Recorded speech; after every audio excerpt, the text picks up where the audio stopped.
Hi, Councilmember Chavez. We're just going to get going here in a few minutes. Thank you for Perfect. joining us. It's good to see all of you. And thanks, Tabitha.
All right, that kind of feels like maybe that could be critical mass for this evening, given how beautiful the weather is all of a sudden, as it is trying to thwart our first spring community mixer of the year.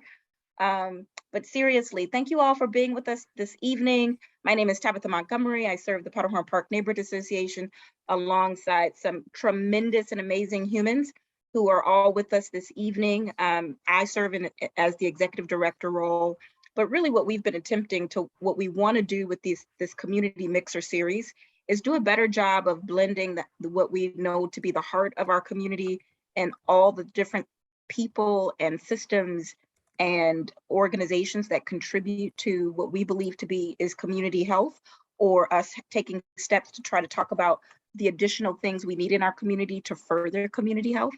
And so we're going to do that this year, hopefully in a way that kind of blends those topics with also featuring and highlighting many of the things that are assets, things that are already working with levity and featuring artists in a way that hopefully brings a lot more people to the table, not because we need them to do anything different, but because we just want to be in community with you.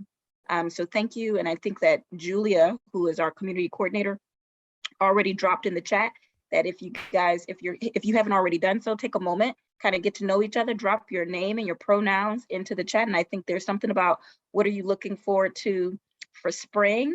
I'm just going to name that I am most probably excited to get back in the rhythm of walking my dog regularly. She's somewhat of a lightweight when it comes to, you know, sub-zero temperatures. So haven't been wanting to go on a stroll too much with me. But you know, she kind of runs the house, so she is forgiven quickly. Just to kind of run through what you can expect tonight, I'm not going to be talking much longer here because I have the pleasure of kind of facilitating tonight's mixer. And there's kind of a different movements. We're going to feature Kirsten Vickmann, who is an amazing business owner of Reverie, right at the corner of 35th and Bloomington. And we have Councilmember Chavez with us. We're gonna have some trivia. We're gonna give away some prizes. We're gonna listen to some local talent. It's going to be amazing. And we also, oh my gosh, if I'm almost forgot, we will be fortunate to hear a really key critical update around the city's approach to tenant opportunity to purchase agreement from Ivory Taylor, who is with the Alliance and is just amazing in every way in terms of her approach to advocacy and sharing information out in the community. And there's probably some other things that I am forgetting to mention that is on the agenda that I will fall in line and share as we go through the rest of the evening. Please feel free, just from a housekeeping perspective, to stay off camera if you so choose. We would love to see your faces if you're able. We know that many of you could be multitasking, taking care of those that you love or taking care of yourselves. And that is more than welcomed in the space. If you have questions, please feel free to use the chat. And we will do our level best to answer those kind of in real time as we're going. But when it comes to council members Chavez's updates, or when Ivory provides updates, we do have a whole chunk of time during this meeting for Q&A. So just bear with us and we will get to that. So without further ado, kind of first up on the agenda is one of, I think, the greatest local business owners in all the land. Kirsten Vickmann, I'm going to just turn it over to you. Thank you for being with us. Yeah, for sure. Thank you so much for having me. You guys can hear me okay?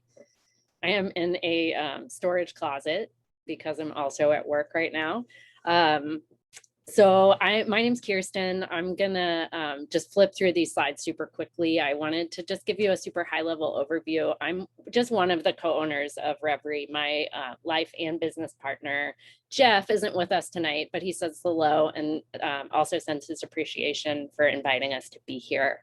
So yeah, I'll just share a little bit about who we are and what we do and kind of flip through these slides. I think Hannah's gonna drive for me. So my first up slide is a picture of our location, and I'll just stand by for a second. I think maybe play.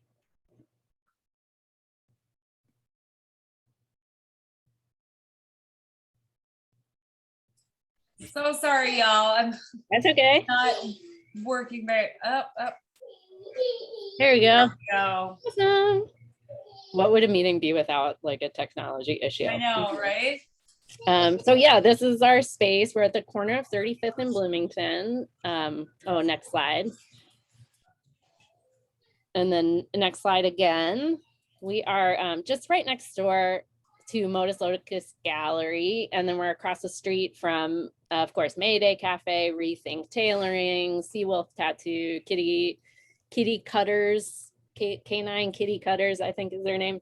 So it's turning into a really nice, like vibrant street corner. Next slide. We're a counter service restaurant with a full coffee bar, beer, wine, and a ton of non-alcoholic drinks. Next slide. So we opened in this space just 3 months before the pandemic hit, December of 2019. So having an outdoor space was super essential for us, and it remains one of the highlights of spending time at Reverie.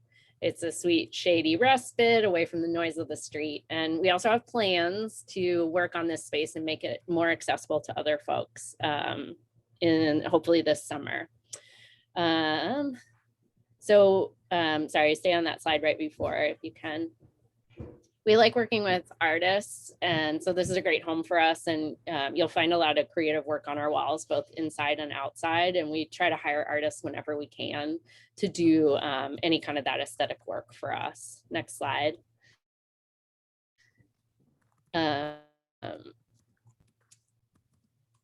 We are invested in making space for new businesses. So we do pop-ups out in the garden, and we try to give back wherever we can to the community, whether that be through donations of gift cards or food or space or time, whatever we can.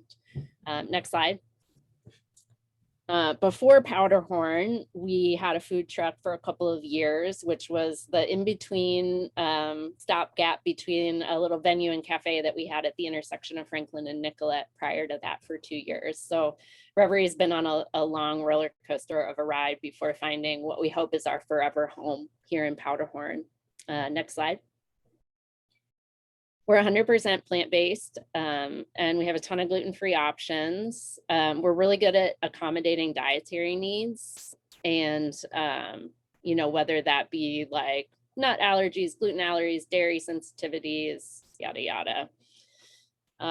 Everything we make is scratch made, and everything you'll eat here essentially we make in our little kitchen. You can go to the next slide. And that's our house-made burger patty. Next slide. Our vision is essentially to make really good food that also happens to be plant-based. And from whole food ingredients and high quality ingredients, our menu is pretty expansive with a lot of different globally inspired flavors and hopefully something for everybody. And next slide. And of course we have, the desserts too. I missed the desserts slide. This summer we're planning to have hot soft serve as well. And so our hours, we have dinner daily from 4 to 9, and then brunch on Saturday and Sunday from 9:30 to 2. I guess the insider tip is that drinks are available all day on Saturday and Sunday. So even though the kitchen is closed between 2 and 4 p.m., we still have like a coffee bar open during that time. The sign will be off, but if you just come in and ask, we're always happy to make drinks. Next slide. So we do have a happy hour. Right now it's 4 to 6 p.m. every weekday. You can get $2 off all taps. That includes non-alcoholic drinks. And then we have Burger Monday, Taco Tuesday, Nacho Night on Monday, Tuesday, and Wednesday. And essentially it's like a steep discount for whether like one of those options on our menu coupled with something to drink. And then, yeah, I think it's a pretty good deal. I don't know. And next up is a thank you.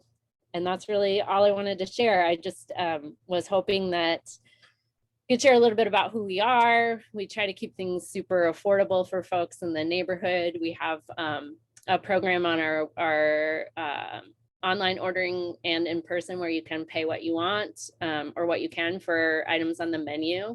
Those kind of change regularly. And so folks who are unable to pay the full price for our food will still have access if they need to or want to. And yeah, we're really excited to be here. It's been awesome to be in Powderhorn so far and super grateful for the support from the neighborhood association, but more importantly from all of our neighbors over these last couple of years. We honestly wouldn't still be here if it hadn't been for the incredible outpouring of support and generosity. So thank you for that and come see us.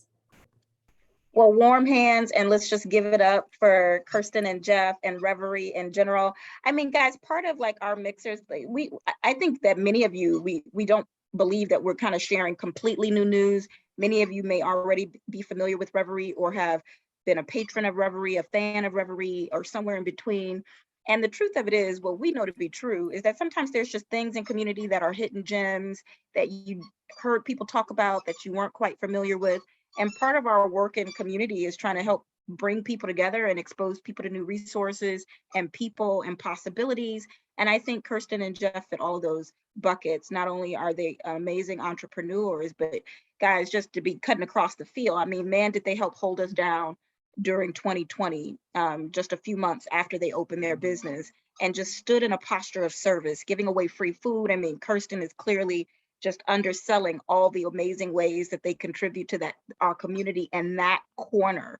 Commercial nodes and corridors, especially when they sometimes are tucked away and community can be forgotten, not necessarily cared for or not seen as a destination. But I think the mix of businesses at that corner now, including Reverie and of course Mayday and Kitty Cat Cutters, and I've taken my dog there and I just butchered their name, but you know what I'm talking about, somewhere in between, and Rethink Tailoring, and all of those amazing folks are always worth celebrating and patronizing and tweeting about and liking and encouraging others to patronize them, because we want the Kirstens and the Jeffs of the world to be able to thrive in our community for a very long time to come. So Kirsten, thank you so much for being amazing. Thank you for the awesome slideshow with all the awesome food, and I haven't eaten, so thanks, but no thanks. No, we really appreciate you being with us tonight. And we know that not everybody will be able to stay for the full time. So please come and go as you are able or as you need to. There's no shade in that at all. So, but appreciate you making time to be with us. Next up, listen, I don't know how long y'all have lived in this community. Because, you know, elected leaders come and go, as is the process and is as right? Because public service is not easy work, it's hard work. Most people in public service who have somehow gotten elected should say no. And then there are others who we want to continue to say yes. And that is where we find ourselves. And I think right now with the Honorable Councilmember Jason Chavez, we are super duper excited that he was elected and has hit the ground running, not only in terms of using his voice to talk about what's important to him and his agenda, but from a place of him having a deep understanding and concern about what's important to our community. So without further ado, Councilmember Chavez, please take it away. With lots of love for you as always. Thank you. Hi, everyone. If you don't know me, I'm Jason Chavez. My pronouns are he, him, his, and I am the new council member of the 9th Ward. It's been about 2 months and a half. Got elected in November and started my term on January 3rd with having my office, which is not cute yet, but it will, for 2.5 months right here now. So for those of you, since a lot of you haven't seen me, I do know a lot of you from the campaign, but I do want to let you know, since I didn't see some of you on the last meeting, I do want to let you know some of the committees I'm on just for a refresher. So I'm going to be on the Policy and Government Operations Committee. So I'm there already. I'm on the Business Inspections, Housing and Zoning Committee. I'm the Vice Chair of the Race and Equity Committee. I'm the Vice Chair of the Committee of the Whole. And then I'm on the Budget Committee and IGR, which is the Intergovernmental Relations Committee. And that's a committee that's important to me. And some of you may know I came from the House of Representatives. I was working on the Workforce and Business Development Committee, and then also served on the Public Safety and Criminal Justice Reform Committee. So hoping to use my knowledge from the state to help bring resources back into our ward. But that's just what I'm in for committees. I still get to do work outside of that, but that's just where I spend my cycle. So every 2 weeks, I'm in these committees. I want to give you all some updates that we're doing some 9th Ward listening sessions here. So we're partnering up with all our neighborhood associations, and Tabitha, I'll give you an email this week to figure out more details about the Powderhorn one. But I wanted to send you all a link. So bear with me, I'm going to be sending a lot of links throughout here. But this is a link to the information of how to find out what events are happening in Ward 9. So these are oftentimes I'll post my office hours here, whether they're online or virtual. I have office hours tomorrow, not tomorrow, on Thursday. And then we're doing listening sessions with partnering with all our neighborhood associations to do these virtual online listening sessions. And then I'm going to be meeting with each executive director of each neighborhood association to see if we want to do an in-person hybrid version where we can do a Zoom and an in-person version. So we will figure that out as it goes. So I'll talk to you, Tabitha and Julia and Hannah and anybody else that needs to be in that conversation. We'll have that conversation on how we want to do. But part of that is making sure that these listening sessions are us working together as we draft policy for the city and how we can be better representative government, because that's something that I know that we here in Ward 9 care about. So that's the information. We're having them East Phillips on March 24th, Midtown Phillips March 31st, Corcoran April 7th, Longfellow April 14th, Powderhorn Park April 21st. So that matters to all of you here. The Central Neighborhood April 28th. And after those are done, we're going to move forward to like a monthly, bi-monthly topic-based sessions. So we're going to talk, whether it's like water is life, changing our public safety system, whatever. We'll make a more specialized session so we can come together as a community as 9th Ward to address our most pressing issues. But that will be after our listening sessions based on what our neighbors are asking us to take action on. So just wanted to give you all that update. That's us trying to be more accessible. If you haven't signed up for our newsletter, please do. That's where I send a lot of my communication. I post it online. And ahead of these listening sessions, we're going to be door knocking the neighborhood. I can't promise that we're going to reach your door, but we're going to try to reach out to as many people as possible in each neighborhood, just so they know that this is happening. But just wanted to let you all know that this is happening in your neighborhood. So please sign up. There was some big news. We've been working really hard here in Ward 9 to stop the Hiawatha Campus Expansion Project in the East Phillips neighborhood. And it took a lot of meetings. It took decades of work from community members to tell the city that they don't want this polluting project in our backyard in the East Phillips neighborhood. And initially in September, the city council voted to only give the community 3 acres and move forward with the expansion project that would further pollute the East Phillips neighborhood. And those of you that know the East Phillips neighborhood, it's in Ward 9, oftentimes very polluted, next to a highway where you see heart disease, cancer increasing, and asthma taking the lives of many people. And community members here in Ward 9 and East Phillips has said enough is enough, and been working with community members, council members to try to stop this project and move forward with the community vision that would bring housing, small businesses to the area, training centers that would bring work to the people that live in the area, right? We need jobs here, good paying jobs that are union that will help support the people here. And the city council voted the training center out of it back in September. And I'm trying to bring it back because we deserve jobs. And the good thing is we passed the motion after like so much work. It was 8-5. It was a strong vote.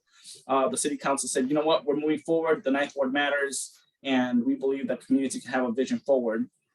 That was a big victory on Thursday after like just so much time on phones, in-person meetings with staff, meetings with community members, trying to balance out how we work with our community, with our council members, everybody that you need to.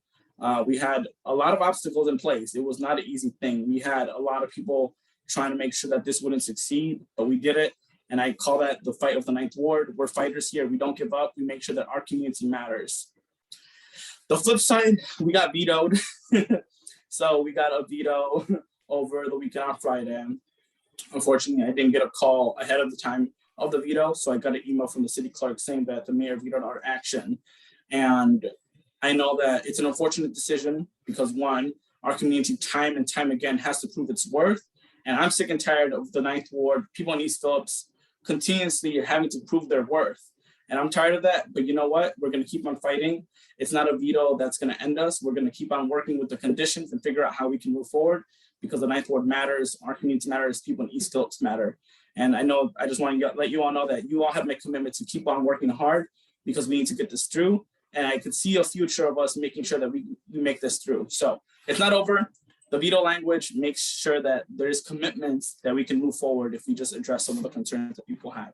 So you all know that we're going to be working hard here in Ward 9. All of you, I need your support in doing that, pressuring elected officials, keep on telling people that this matters because we matter. So good news, even though if it wasn't the best veto, we're still here and we're going to keep on fighting. There was some great streets 2022 business district support funding here for our community. So I just wanted to attach some information that there was some people here in Ward 9 or organizations in Ward 9 that get some money that I want to talk about. Longfellow is in it as well.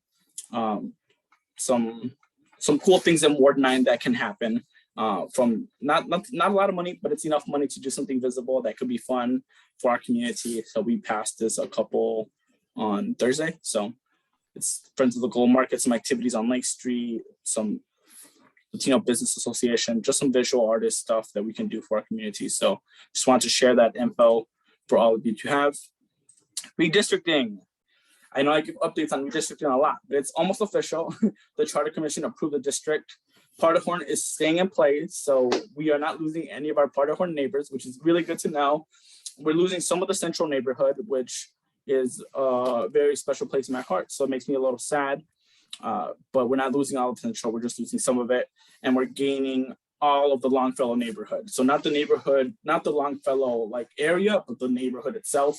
So we're gaining all of the Longfellow neighborhood. So we're gaining most of East Lake Street again and the High Lake Street area. So Lake Street is very prevalent still in Ward 9, which I think is a very beautiful thing. It's our culture, it's who we are, and it's gonna keep on moving forward on how Ward 9 is to our area. So that's gonna be information. I can send you all a link so you can figure out more info.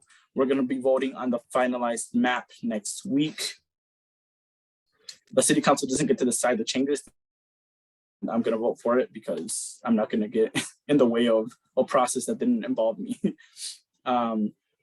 We also have some information about youth programs and sports. So there's registration. So registration fees for the summer have been eliminated for some youth programs and activities for the Minneapolis Park and Recs Board. So that's important to know. There's specific areas in Minneapolis that have been designated as quote unquote areas of concentrated poverty. Not sure what that means exactly, but that's how they quoted it. And there's areas that these things can be free. So I want to add some quotes, some links here. And I apologize for adding so much stuff. I just want to make sure that you all have this information if you need to share it with anybody. And I talked about this earlier. I'm not sure if it was a Powderhorn, but I've been working on this Gentrification Prevention Advanced Notice of Sale Ordinance. As you all know, after our corridor was bursting in flames, a lot of gentrification efforts were trying to come onto Lake Street to try to buy a property and, you know, displace a lot of our community members. And the ward that's the most diverse in the city should not have to fear of displacement. So I've been working on this ordinance. Councilmember Cano and Councilmember Cam Gordon were working on it last year, and I just picked up on it. And it basically would require that landlords or commercial property owners would allow people or tell the tenants or talk to the city 60 days in advance that they're planning to sell a property. And that just helps us keep track of who's selling property to who and where. It's more of like a process thing. That way people aren't from 1 week till today getting displaced from their own area where they have a small business. So it helps make sure that at least we can delay that and help people with that preventative measure. And it's been sent to the city staff, so I can still work on amendments. So if there's anybody that's interested on improving this policy, I'm more than happy to do so. And would love to work with anybody that wants to help me with this. And then we approved some alternative to policing funding here in the 9th Ward. So the Central Area Neighborhood, so the Central Neighborhood Association got $275,000, and then the Corporate Neighborhood Association got the same amount for some alternatives to policing funding. So I'm going to be meeting with the neighborhood associations to figure out how we can use that funding. I know I'm going to be meeting with the Midtown Neighborhood Association to try to secure funding for the following year. I know folks in that area have been asking for some more public safety support, so hoping to help them with that. And then some cool programming right now, the behavioral crisis response teams are now operating 24 hours a day, Monday through Friday. So they help people with mental health crises. It isn't a police response, and we're hoping to get that, I believe in May, 24 hours a day, Monday through Sunday. So that's just some changes that are going to happen in the future. I'll make it quick. I know I'm taking long, but there's a lot of updates. The police union contract is coming in the coming week. So I would want to send a link here just so you all can read it, give me input what you think about it. When it comes to police union contract, it's very difficult because the moment you approve it, you lose your leverage to create any change in the police department. So I want to make sure that we're very intentional while reviewing this, figuring out what amendments here in the 9th Ward we can make to it to make sure that there's some accountability measures on it. So if you have time to review it, my team and I have been reviewing it, trying to figure out what amendments we want to make to it, but any input is going to be really important. There was also an after action report last week. You all know the 9th Ward, Porterhorn Park, our ward here literally burned to the ground. And it was a very scary situation for a lot of our community members. And this after action report stated why it happened. There was a lot of city leadership failures that allowed our ward to suffer the brunt of what happened in the summer of 2020. And unfortunately, there hasn't been much done since then. There hasn't been a lot of economic recovery for our neighbors. The trauma responses that have occurred here has not been helping the people that actually live in this neighborhood. So one thing I want to do is, like, we know what happened, and we know we didn't need a report to tell us how much we struggled in the summer of 2020, but we need to know that what we are going to do next matters. So I'm going to be working with city staff to figure out what we have done in the last 2 years almost, and what we need to do in the future for our communities around the Lake Street corridor, the neighborhoods that struggled so much during the summer of 2020. So I have other stuff, but I'm talking too much and I don't want to just take too much time. But if you need any info, I can put my email down here and I can update all of you with a whole bunch of other stuff. Thanks, Councilmember Chavez. I mean, I think that we certainly can say from our perspective that we appreciate the thorough update. I know that we have questions, others have questions, just inviting you guys to kind of make a note of those or maybe drop those in the chat. If you have a pressing question and you know that you can't stay for the whole time, but we do have a Q&A component coming up here in a moment. And I just want to double back on one of the items of the many items that Councilmember Chavez spoke to, specifically around the site over in East Midtown Phillips, and just how I think that this requires all of our attention around how do we really work together for all the ways that we need to advance equity and justice in our community. Environmental justice, especially in urban environments, is a significant challenge. PPNA is fortunate where we are currently working to hire our first ever environmental justice community coordinator. But what Councilmember Chavez points to is backed with data. I'm just going to drop one more resource into the chat, again, to reference as your leisure, but this is a part of the Minnesota Pollution Control Agency. And it is a tool, a mapping tool where you can see where they do a lot of overlaying in terms of the makeup of community, in terms of by cultural affiliation and air pollution scores. And ultimately what you will find when you hone in on Powderhorn is that we are in the top 10 to 20% in terms of poor scores in the state. And so when we see things like what Councilmember Chavez and our peers over in the Midtown Phillips, which is a part of Ward 9 advocate for, there's a reason for that, because poor air quality leads to any number of poor health outcomes. And we all know that it's all intersectional when it comes to placement to manufacturing plants or lack of opportunity to health resources in our community. So not to overwhelm you, not to depress you, just to encourage you to pick the one thing that sparks your interest to follow and to champion and support. So anyway, now I'm going to turn it over to Julia because she has some of the fun stuff. Yay!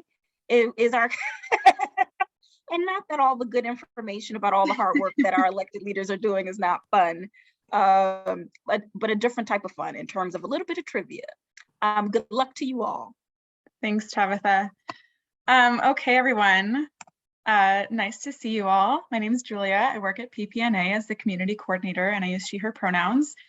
I just shared in the chat the link to the Minneapolis City Government webpage because this will be part advocacy, civic trivia, and part scavenger hunt.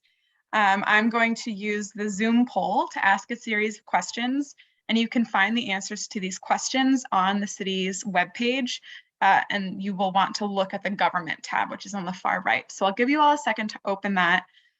These questions are multiple choice, so if you want to do the scavenger hunt, I really encourage you to do that. If not, you're welcome to just take your best guess and answer the question.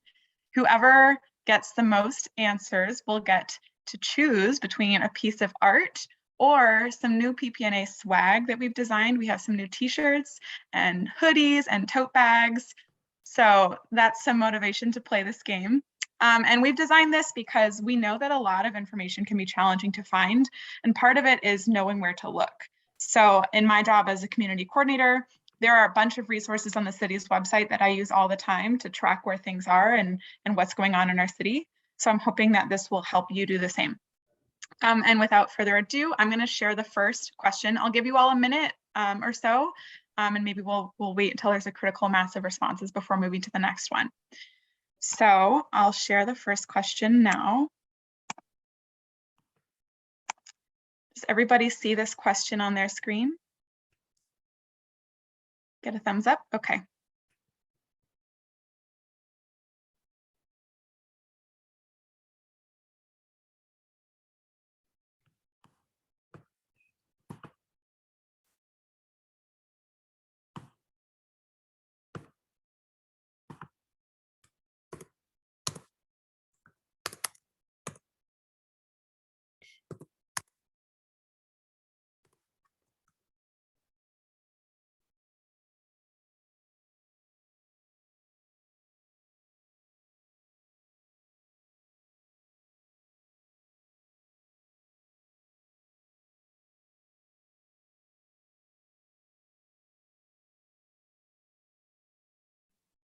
Awesome. Okay, we got about 7 people responding to that one.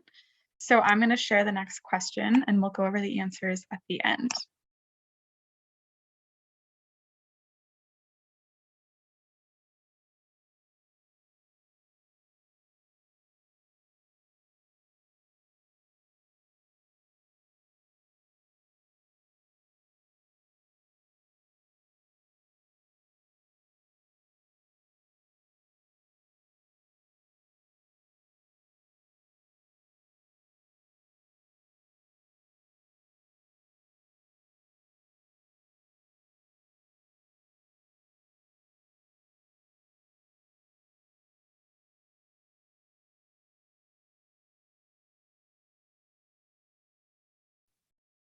Just a few more seconds and then we'll go to the next question.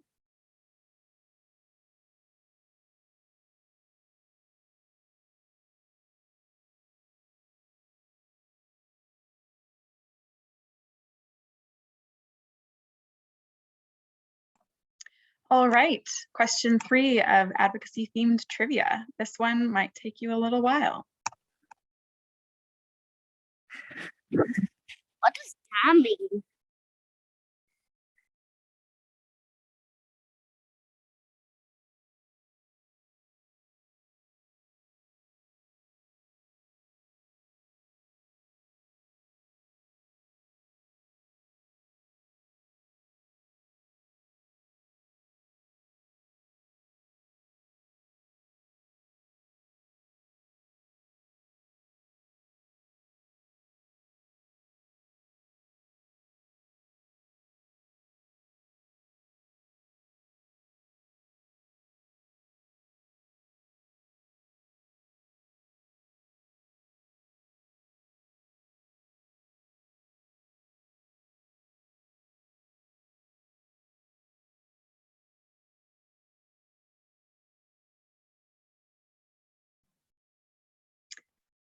I'll give you all 30 extra seconds for this question.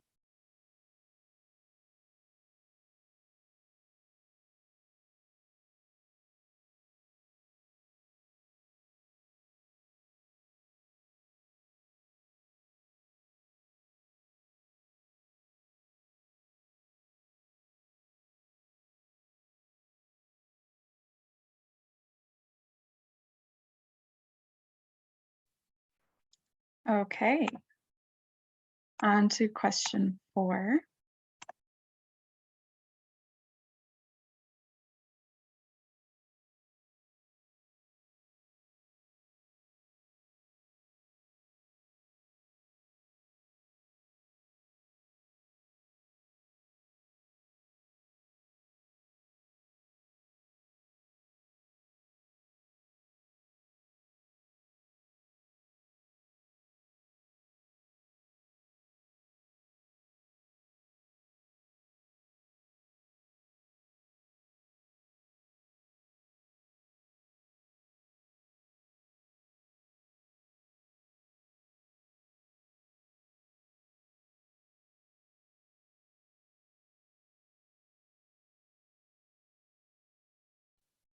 Just a few more seconds on this one.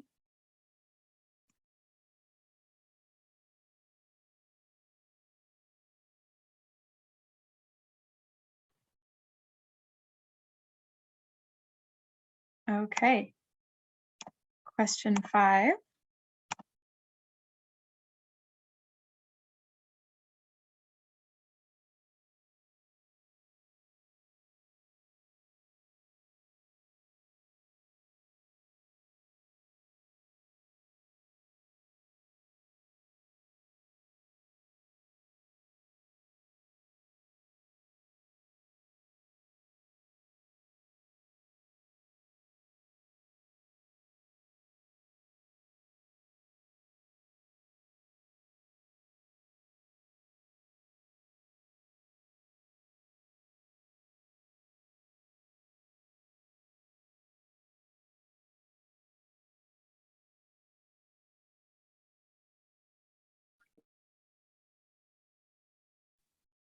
And I'll give you all a few extra seconds on this one because I think it can take a while to find the answer.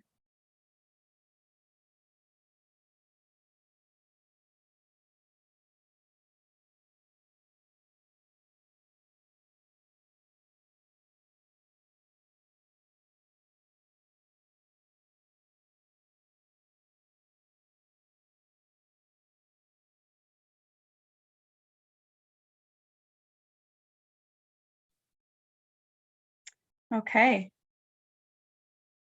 And on to question 6.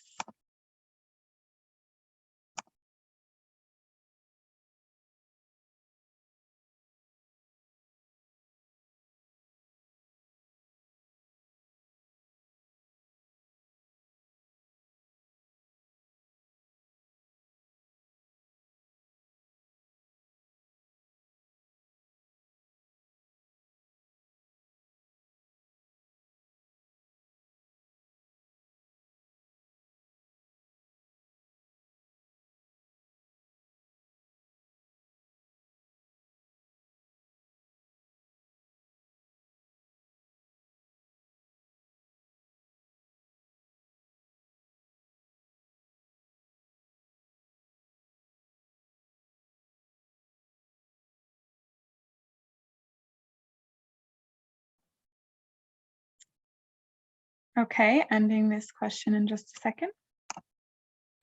And then we have one more question, which I'll share now.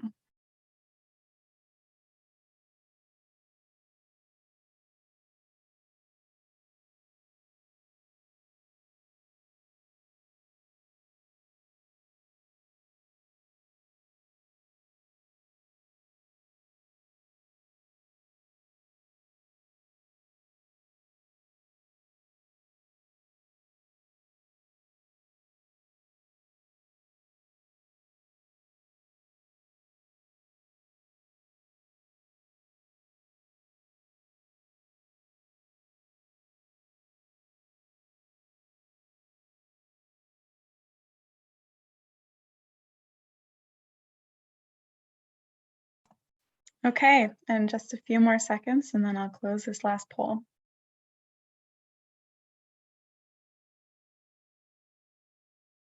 Okay. All right. Thanks everyone for humoring me. We've never done civic themed trivia before. I'm going to go through the answers really quickly, and then I will tabulate the scores during the rest of the meeting and hopefully have an answer for who won trivia by the end of our time together. Oh, I'm glad someone thought that was fun. I'm not sure who the iPhone is. So thanks for that feedback. Let's go through question 1. Whoops. Okay, so the City Council conducts much of its work through a committee structure. BIZ committee oversees a variety of policy issues, including building code variances. What does BIZ stand for? That is Business Inspections, Housing, and Zoning. Everyone who answered got this question right, so good job. I will share. Oh, Tara. Hi, I'm sharing question 2 now. Who is the chair of the budget committee? So you all were pretty split on this one. The correct answer is Councilmember Emily Koski, and Council Vice President Lene Palmisano is actually vice chair of the budget committee. This is the committee that all council members serve on. Question 3, which 3 council members were listed as co-author of the Tenant Opportunity to Purchase ordinance in 2021? So the primary author of this ordinance last year was Steve Fletcher, and co-authors were Cam Gordon, Jeremiah Ellison, and Jeremy Schrader. So that one was kind of a harder question. Thank you all for bearing with me on that one. I don't think I hit share the results, but that's what the results look like there. On to question 4. What city data tool allows renters to look up the other rental properties their landlord owns? This is the active rental licenses dashboard. And I kid you not, I look at this at least weekly. It is so valuable for determining what rental properties exist in Minneapolis, where they're located. You can search property by owner, by number of units, by ward, by neighborhood. So I use this tool all the time and just wanted this chance to give it a little plug here. Question 5. How much did the City Council vote to increase MPD's budget in the 2022 budget? It was actually 29 million if we round to the nearest million. So around 28,800,000. And we were pretty mixed on the answers to that question. Question 6, what is the function of the Planning Commission? Most people got this one right. It's to hear and decide on land use reviews, site plan reviews, conditional use permits, and you all can read, so I won't read the rest of that to you. But the Planning Commission plays a big role in development in our city. And anytime there's a zoning need or a variance request, it'll go before that Planning Commission, which serves as an advisory board to the City Council. So the Planning Commission can always make a recommendation, but it's ultimately City Council that will vote on the decisions decided in that commission. And then the very last question is, when is the next City Council meeting? That is Thursday, March 24th. Last year, City Council met on Friday, now it's Thursdays. And I'm gonna follow up to this meeting and share with you all the link to the city calendar, because that's another thing that I use all the time. I have it bookmarked on my computer and I always know when the City Council's meeting, when the committees are meeting. It's really helpful if you're trying to follow something. So that's it for advocacy themed trivia. Thank you all for playing. Hopefully I'll have some news for you by the end of the meeting as to who will walk away with some PPNA swag. Yay! Listen, all written or voicemail complaints about tonight's trivia can be sent to julia@ppna.org. That's julia@ppna.org.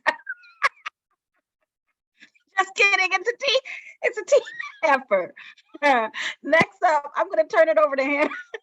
We're gonna actually hear from a local musician named Kel's Music, who has partnered with us in the past on a different event. And so we were able to use or leveraging a recording so that you guys can have a little bit of what we would call entertainment during tonight's meeting. Apologies, one of our things that we were trying to do is to kind of book a new artist to partner with, and we will continue to strive to do that at our events to give new artists and emerging artists or established artists an opportunity to connect with community members, just like we we're able to shine a spotlight on Kirsten and Jeff and the amazing business that they have right at the corner of 35th and Bloomington. Anyway, again, I'm not trying to say too much. I'm going to turn it over to Hannah. Enjoy.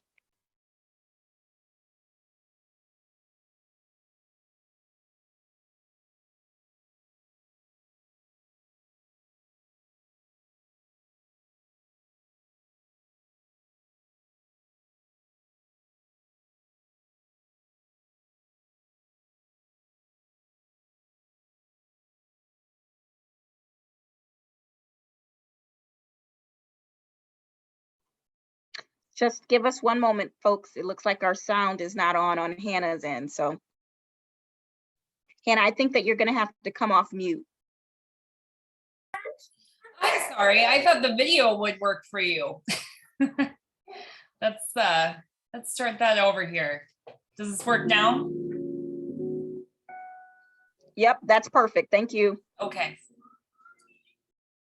Good afternoon, everybody. I just want to say thank you, first of all, for having me here. This is truly exciting opportunity to be able to sing for you guys today. This is a classic song, guys.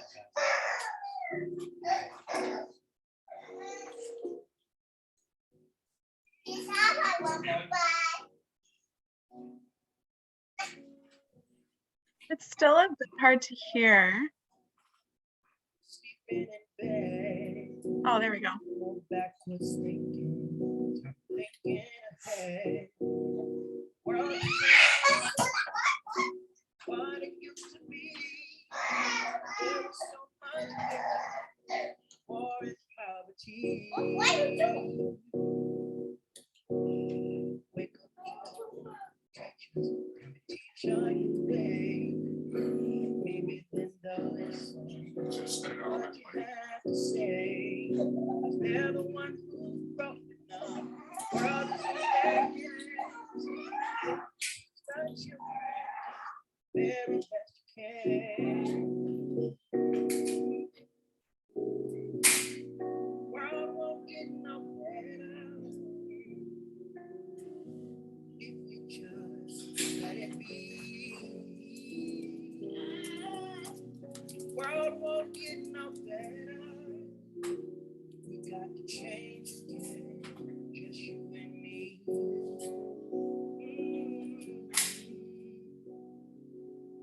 Wake up all doctors, make the old people well.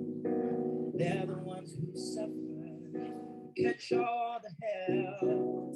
They don't have so very for the judgment day. Won't you make them happy before they pass away?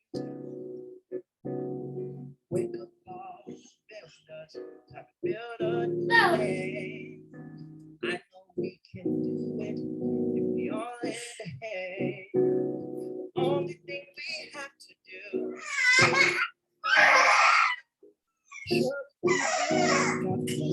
you every time. World won't get no better if we just let it be. World won't get no better.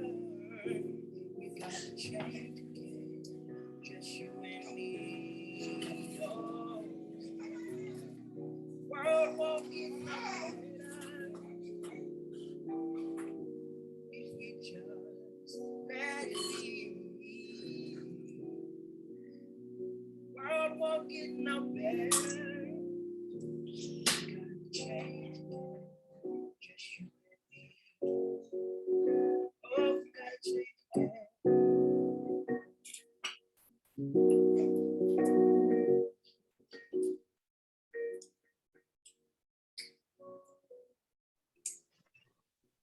Oh, we gotta change again.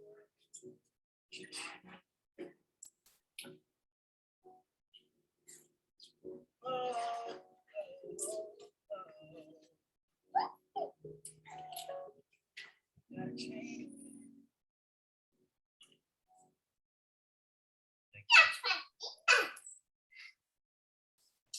Well, that was Kel's music. I think Julia dropped a link to listen to him and check him out a little bit further on the good old YouTube. Apologies, the sound was kind of challenging, but you know, the best laid plans.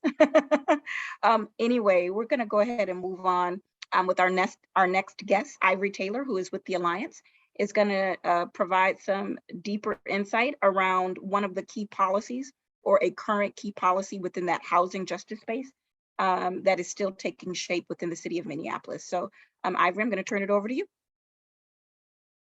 Hey, thanks, Tabitha. I'm going to share my screen.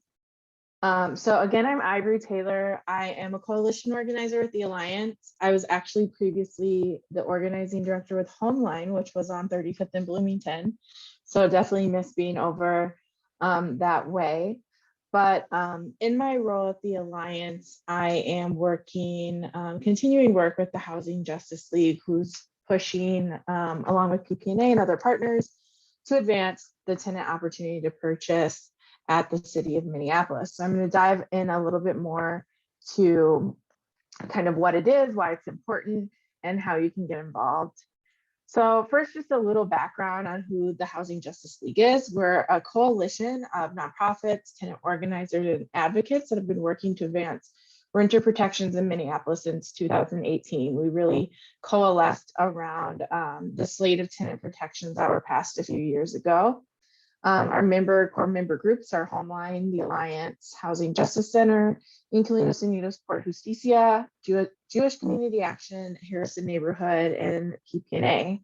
We also have a number of other supportive partners pushing for Topa as well, including Urban Homeworks, the North Country Cooperative Foundation, Community Power, Align Minneapolis, the Phillips West Neighborhood, Lowry Hill East Neighborhood, Whittier Alliance, and Pillsbury United Communities. So basically, we'll talk about what is Topa, why it's important, where we are right now, and how we can support it. So at its core, Topa is a tenant empowerment tool that seeks to address the power imbalance between property owners and renters who pay the mortgage. One thing to keep just to know is that the city of Minneapolis policy is being referred to as OTP, which is opportunity to purchase. But you're likely to hear it referred to as Topa a lot of times because that's the name of the law as it's known from Washington, D.C. So a Minneapolis Tenant Opportunity to Purchase Act, it promotes the transfer of property ownership from rental property owners into the hands of tenants and affordable housing developers by enabling tenants to exercise a first right to purchase. Landlords would be required to give notice to tenants and then allow a period of time for tenants to express interest in purchasing the property and secure financing. If tenants are not interested in buying the property, they could assign or sell their rights to the city, a qualified organization of their choosing, or a third-party buyer. Why is Topa important? So we know that our housing system is deeply inequitable. There are explicitly and implicitly racist policies and practices that have historically barred Native American families and families of color from the federal government's massive investments in home ownership through the 20th century. Starting in 1910 in Minnesota, home sale contracts stipulated that white buyers could not resell their homes to members of other races or ethnicities. And at the neighborhood level, extra legal intimidation and discrimination further depressed Black homeownership, where Black families would try to move into white enclaves and white people often organized and threatened violence. This happened to Arthur and Edith Lee, who faced a mob of 4,000 people in South Minneapolis, demanding that they leave their home in 1931.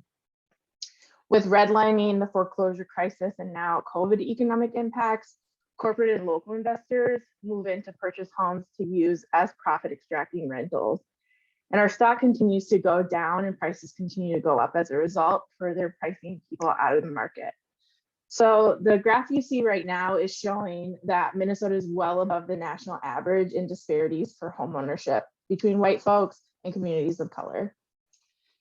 This is another graph that shows when you're adjusting for socioeconomic and demographic factors, there is still a massive disparity. So some things can be exchanged, can maybe be explained by jobs or, you know, income, disabilities, things like that. So adjusting for all those factors, we still have a very, very wide homeownership disparity. According to the Federal Reserve Bank of Minneapolis, as of February 2021, Minnesota had the 4th worst homeownership disparities in the nation. And this is why Topa is such an important policy to address what we have, which are some of the biggest systemic issues in the country. We need the boldest policies we can think of, or we'll never make meaningful progress. So where is Topa now? In November 2021, the City Planning Economic Development Department finalized an ordinance draft worked on by guidance from the previous authors. In December 2021, they held public info sessions. In February 2022, it was reintroduced to in committee and referred to staff. And then final dates are to be determined, but we hope to see CPED presenting the final ordinance to the Council and the Biz Committee this spring. So our demands for a strong Topa policy is we want no exemptions to the policy. The current CPED draft in front of the City Council, it disqualifies nearly 75% of all rental properties in Minneapolis. So how it does that is by excluding landlords with 4 or less units, excluding properties with 4 or less units by landlords that have 5 or fewer rental licenses. And I'll say that again, because it takes a minute to even get it out to wrap your head around it. So landlords with 5 or fewer rental properties that own buildings with 4 or fewer units would not have to engage in this policy. And that equals about 75% of rental housing in Minneapolis. So at the outset, we think it would be a failed policy if it doesn't apply universally to all rental properties in Minneapolis. We also think a strong Topa policy includes a sale of rights. So if renters are not interested in purchasing their home, they should be allowed to negotiate their rights for cash from outside buyers. This also helps them to plan and support their next move and promote that housing stability that we see tenants get in things like our advance notice of sale ordinance that's already on the books. And the last thing is we really want to see fair implementation. Topa must be fully funded and well-resourced, and it must be effective immediately upon passage.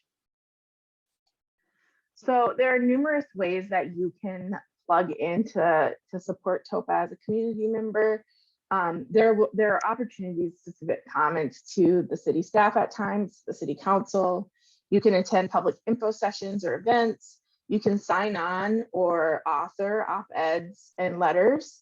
You can share our communications and our social media posts, and you can testify at public hearings. The next step up from that, what we call our activators. You can have meetings with your city council member, Jason Chavez, who is a supporter of Topa. You can host events in your ward. You can recruit a base of supporters for Topa, attend or speak at future forums if Topa is something that really matters to you in your neighborhood, and you can recruit testifiers to public hearings. And a couple kind of ways to sum up some of the impacts of Topa is it helps in gentrification. When tenants buy or sell buildings to a holding organization of their choice, the building goes off the market. It decommodifies housing. So little by little, with the help of other policies like rent control and other tenant protection policies. So it makes renting better for everybody because as more and more properties get taken off the market as rentals, landlords have to lower rents to compete with decommodified housing. So everyone's paying a mortgage. Mortgages are generally less for the cost of the mortgage than renters are paying. So Topa gives renters power in the market where usually developers and landlords are able to take advantage of renters. It thwarts corporate landlords, which is a huge issue in the city of Minneapolis. Big corporate landlords, they get more and more powerful when they are able to take control of lots of small buildings or single family homes. Topa makes it easier for renters to get the first opportunity to buy their homes. And paying rent is essentially paying somebody's mortgage for them. And so they're able to really reap back some of the investment they've made in that home.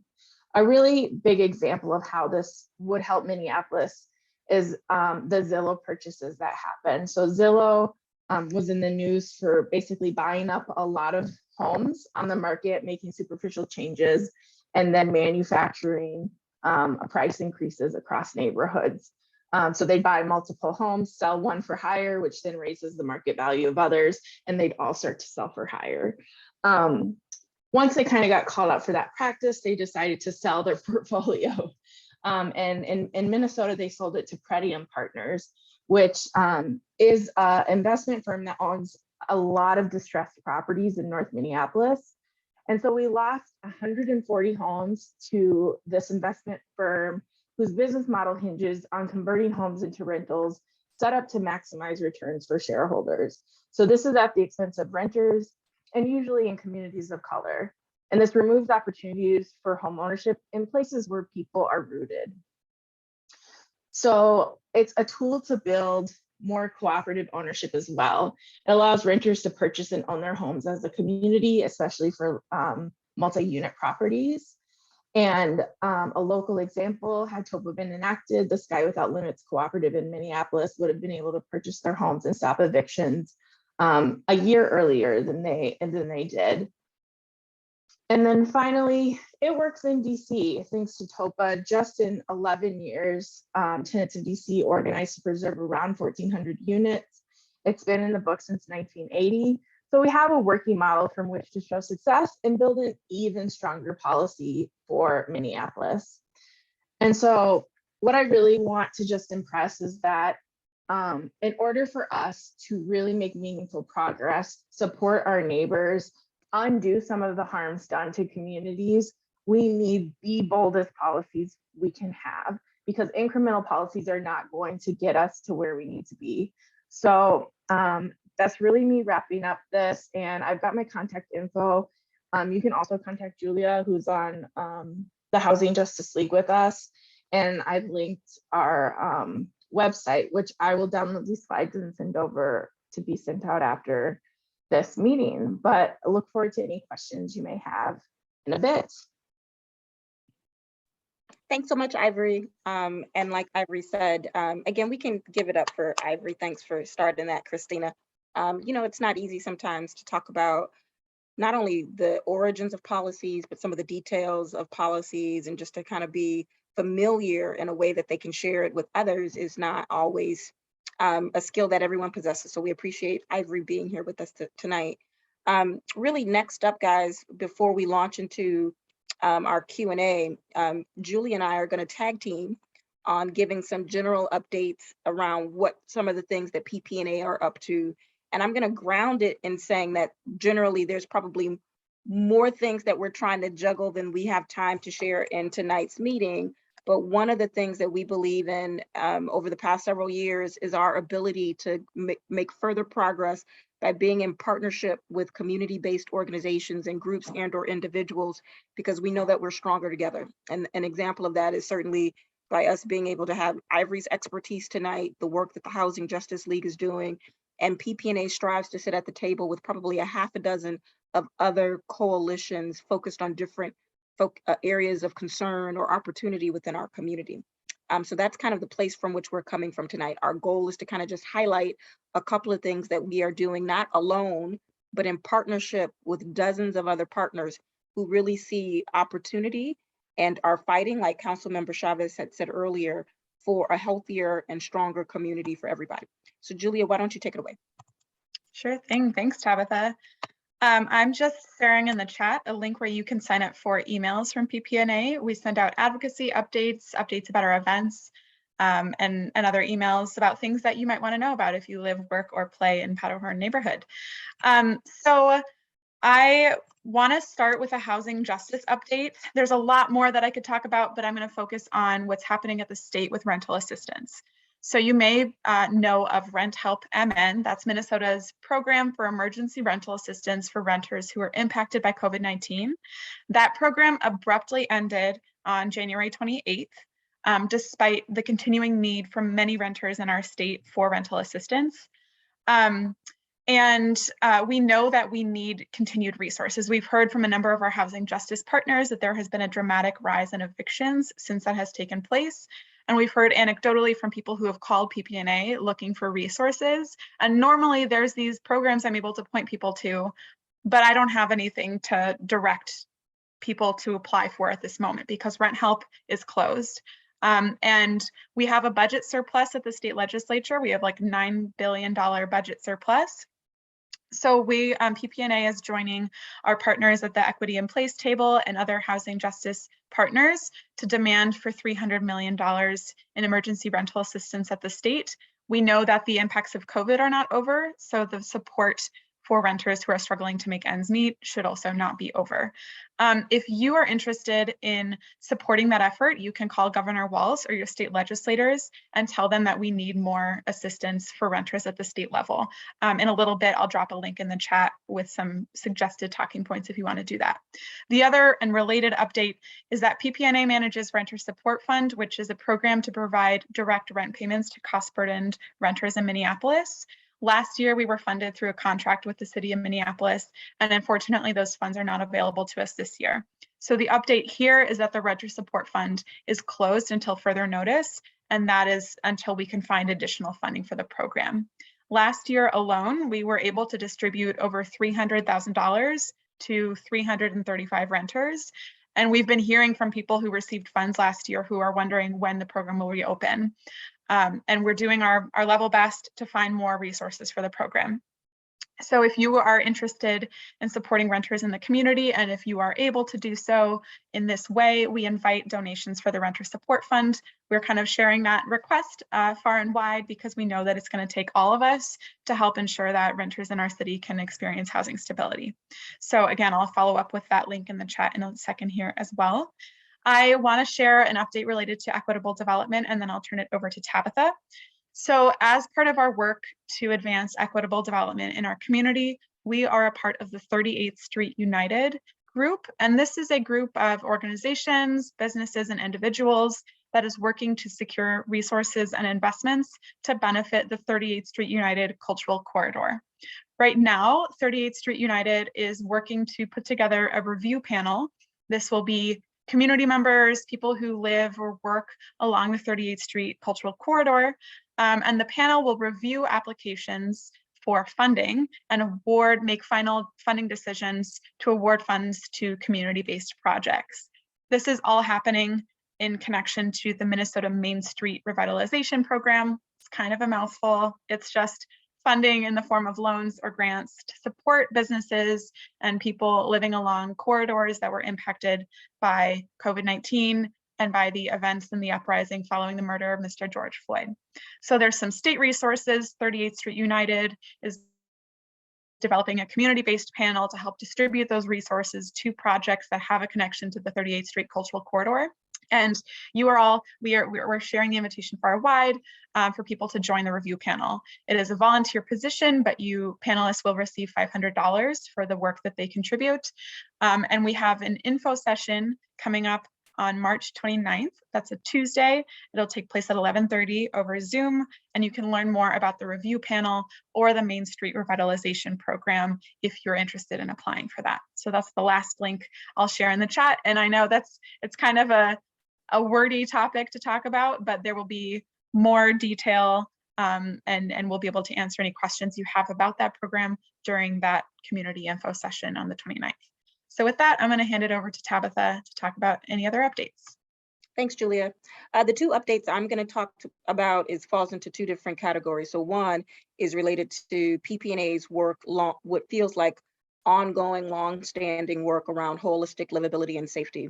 And not to bore you with just the name of another coalition, at one point several years ago, right before the pandemic, PPNA was like an administrative lead for a group called the South Minneapolis Public Safety Coalition. We're no longer shepherding that work. That coalition is really no longer formalized. But the thing about the needs in our community is that a different group always reemerges because that need just does not seem to be being addressed. And so right now we're at the table with a group called the Lake Street Greenway Partnership, which is a public and private partnership between the city and the county, as well as some of the larger, if you will, businesses that abut the Lake Street corridor.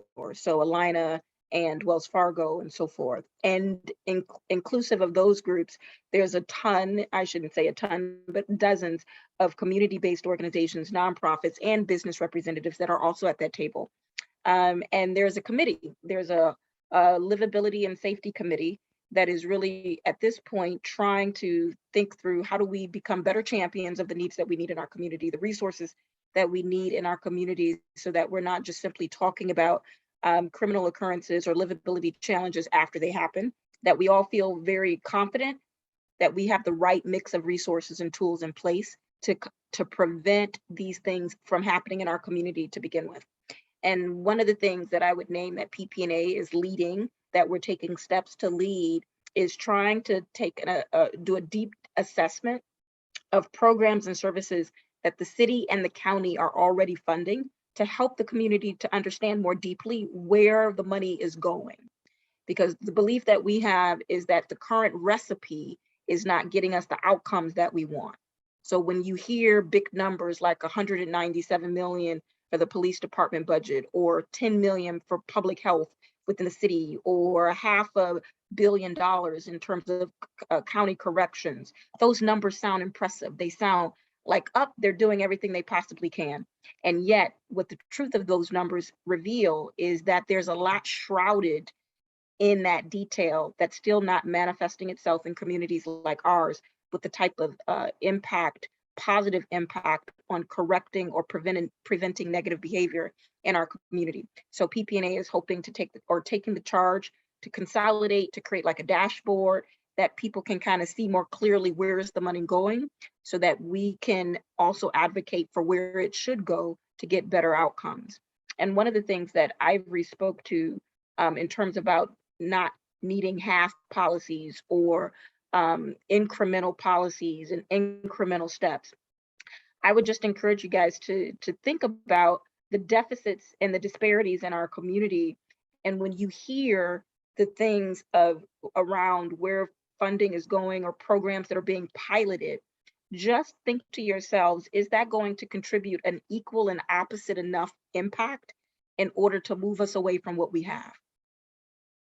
$100,000 won't do it. $10 million won't do it. $20 million is not an equal and opposite response to a $197 million system within our current structure of policing. And that's not an indictment, quite frankly, from me about policing, as much as I'm saying, if that has 197 million, show me the 197 million that goes into prevention. You keep your 197 million and give me another 197 million to meet that. And that's the work that we need to do together. The other update that I would share in terms of where we're kind of spending some of our energy as a community, as a neighborhood organization, is trying to communicate all of the work that we're doing a little bit more clearly and simply. So we've made some updates to our website recently to consolidate what often takes over an hour, right, to talk about in meetings like these or mixers like these. And so we hope you find that to be the case. So as opposed to having an individual page around public livability and safety or equitable development or housing justice or environmental justice, we're using one page to kind of synthesize and continue to build the case around key facts that's driving our engagement with key partners in the community. So you can kind of check that out at www.ppna.org and find it under advocacy, and there's a sub-menu for updates. I'm hesitant to share one more link with you tonight, but that just means poke around our website and you will, I hopefully believe that you will find it fairly easily. I want to be cognizant of time because we're getting short on it. And so I'm going to stop right there because we wanted to leave a chunk of time for Q&A or questions, not only for myself, but certainly for Ivory or Kirsten or Councilmember Chavez. Looks like he had to leave. But if you want to come off mute or drop your question for Councilmember Chavez in the chat, we can make sure that gets back to him. And I'm confident that he and or his staff will work really hard to get a response back to you as soon as possible.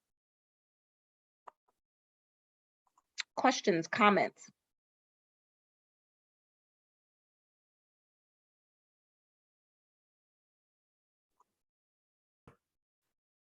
Hey, this is Spectra. I had a question for Ivory. Ivory, I really appreciate your presentation. I feel like I had heard about the initiative a little while back, but hadn't been updated in a while. I was curious where I could learn more about specifically that sort of component of the initiative where the tenants can sell the rights. That was something I hadn't heard before and wanted to know a little bit more about. Sure. I'm trying to, we have a website and I'm trying to see if that is inclusive on it. Otherwise, it might be something that we can just follow up individually on. Julia, does that sound right? Julia is actually part of our comms team, so she might actually be the person that best knows where to direct you here. Yeah, so we have a website for Topa with some frequently asked questions, and I'm not sure that we have, I don't think we have a question related to that specifically. So I think an individual follow-up is a good way to get to that, since that part of the policy is not currently in the draft. So it's kind of like we need to be like imagining what we're hoped to see in it. Gotcha. Thank you. Yeah, I can follow up.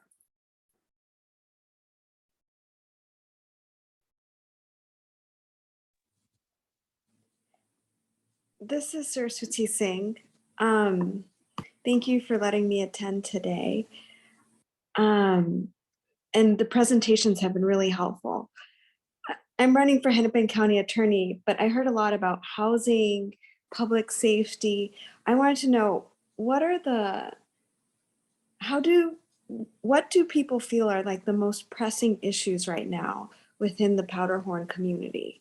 And what can candidates do to address them or lift up specific issues in particular?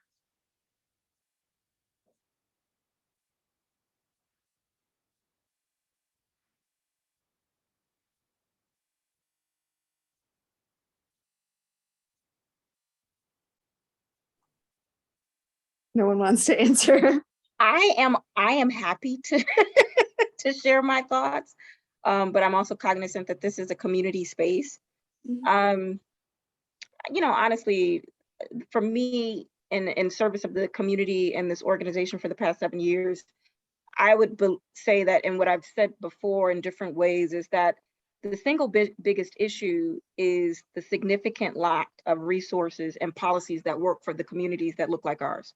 And so what I mean by that is we just have to get more serious. We need more advocates. We need more partners to really push within their particular lanes and or across lanes to do the deep work of sunsetting the programs and services that are not working and not meeting the needs of community, and really investing materially and not in a pilot way, and things that community members are articulating they believe could really make the difference in their lives or in their community.